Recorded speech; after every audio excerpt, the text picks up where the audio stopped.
Hello mga kantrip, good afternoon po ulit sa ating lahat. Welcome back again to our channel. Kumusta po kayo? At dahil nga po maraming mga katanungan dito sa ating comment dito sa ating YouTube channel about dito sa mga siguro magsisimula or kumukuha ng idea kung sakaling gusto nila mag motor parts business or mag motorcycle repair shop.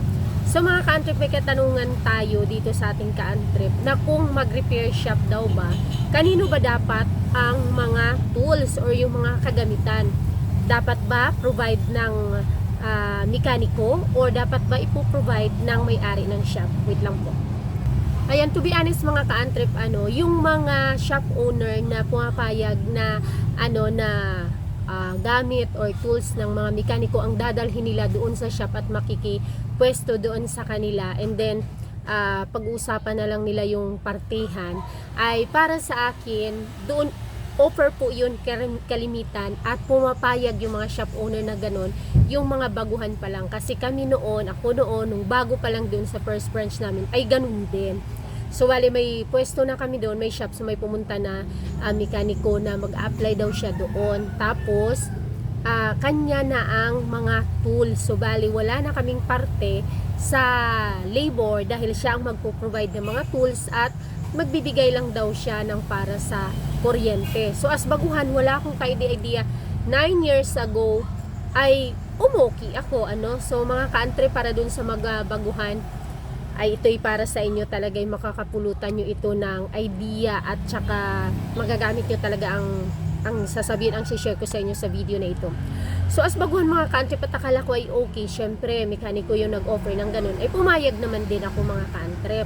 So okay naman siya in the sense na sabi nga ng mekaniko ay okay lang naman na walang parte ang shop kasi may bibili ng pyesa. Pag bumili ng pyesa ay ipapagawa doon sa kanya, so may kita pa rin daw tayo sa pyesa. Siya naman ay may kita doon sa labor.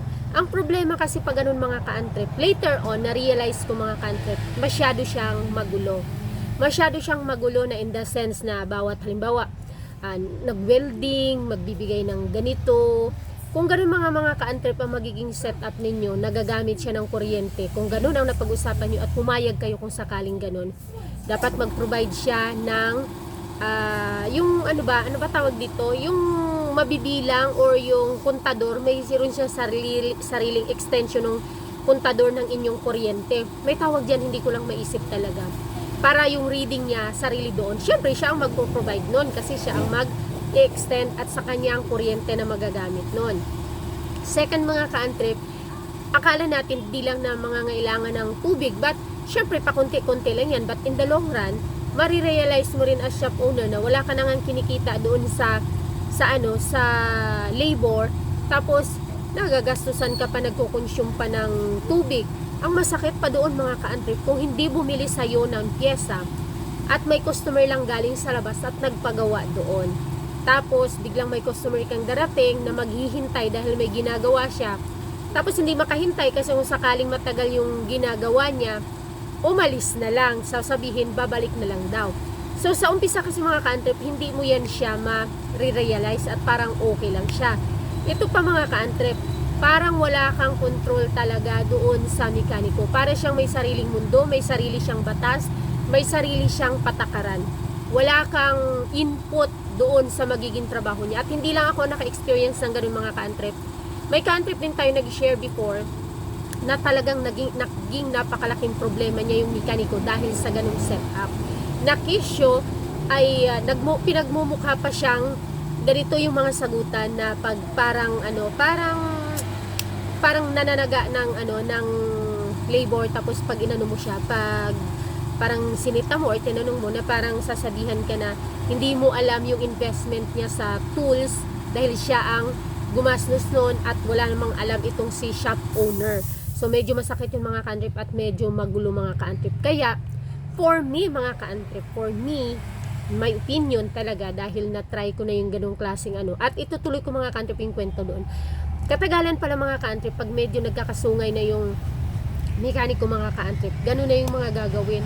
Kukuha ng mga customer sa labas, padadalhin ng pyesa, o kaya'y mayroon siyang mga palusot na pyesa, mayroon siya sa bahay nila, dadalhin, kukunin, at mag-uusap sila nung nung magpapagawa na meron siya, kukunin lang niya sa bahay, kadena halimbawa, or sprocket, o kung anong mga pyesa. Yun yung nakakainis sa part na yun, mga ka-trip. Nakaka-bad trip talaga siya. So usually, hindi lang ako nakaka-experience ng mga ganong tao sa shop na mekaniko, mga ka-trip, pag lumalaki na yung ulo. Yun nga, pag sumasagot-sagot, nakala mo siya na may-ari ng shop, at tauhan na lang niya ang shop owner porket siya ang nag-provide ng mga tools. Kaya ito ang conclusion ko, mga ka-trip. For me, mga ka-trip, hindi ako papayag na sa ganung setup na magdadala ang mekaniko ng sarili niyang mga tools, talaga lahat na siya magpo-provide at wala nang parte ang shop. Mga ka-trip, hindi nyo nare-realize at hindi nyo alam na later on ay ipagpo-provide po kayo ng permit para sa inyong shop. Once kasi na ang shop or may tindahan ka, tapos may mekaniko, it's considered as repair shop or separate business compare dito sa tindahan mo. Like for example, dito sa amin, may tindahan at may mekaniko. So meaning, different DTI permit itong, different business permit itong si repair shop compare dito sa store. So, on your first or second, kung hindi ka man i-required ng ganun, darating ang time na i-required. So, sino yung magso-shoulder doon? Kanya na nga lahat ng labor, ikaw pang magso-shoulder ng mga business permits, ng mga bayarin ng ng shop mo, because consider yan as separate business.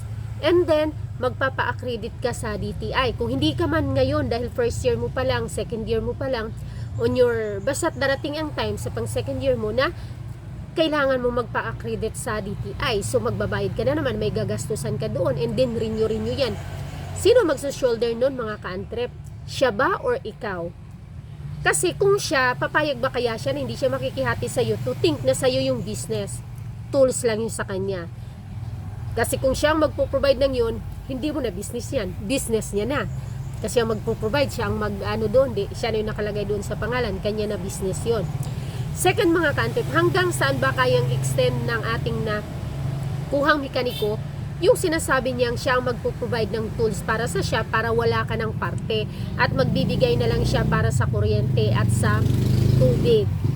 Hanggang saan kaya bang i-provide ng iyong mekaniko yung gusto mo sana as shop owner na mag-level up ang serbisyong maibibigay nyo, dahil kaya mong i-provide yung mga mas malaki, mas may presyo at mas kumbaga upgraded na mga tools na pwedeng magpagaan ng trabaho at magpadami ng inyong customer dahil sa magpapaganda ng serbisyo ninyo. Kaya niya ba? Yun yung katanungan, mga ka-trip.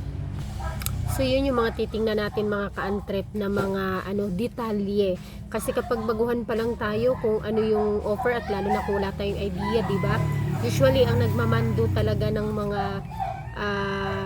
ganyang bagay, ang mga nagdi-detail kung ano yung gusto nilang set up, ay mga mekaniko talaga na mag-a-apply. Ngayon, kung wala kang idea, akala mo okay na siya, pero later on, sasakit ang ulo mo at magkakaproblema ka. Kaya mas maganda i-set mo na habang maaga pa from the start kung ano yung mga rules mo at kung ano yung plano mo dyan sa iyong shop, para hindi masakit sa ulo at hindi magulo bandang dulo na mag-away-away dahil sa pamamalakad, dahil sa ganito ganon, dati ganito, tapos naging ganon, tapos ganon na naman, tapos naging ganito. At least kung halimbawa magkaroon man ng problema, hindi dahil doon sa pinag-usapan nyo na biglang nagbago. Kaya kasi pag na-realize mo na parang parang lugi ako, parang natatalo ako, ba't parang abunado pa ako, ganito ganon, magaganito, okay sana kung makakaintindi yung iyong mekaniko. Pero kung hindi, kasi ipaglalaban na napag-usapan na natin yan noon yan ang pinag-usapan natin, tapos ngayon biglang ganito naman, gano'n naman, magbabago. So at least, mga ka-trip, kung talaga from the start ang purpose mo ay hindi nasasakit ang ulo mo doon sa repair shop, at kung ganong setup, totally parang parentahin mo na lang siya ng space dyan sa iyong pwesto. Parang gano'n na lang, para wala kang control, wala kang say, as in totally nagre-rent lang siya sa'yo.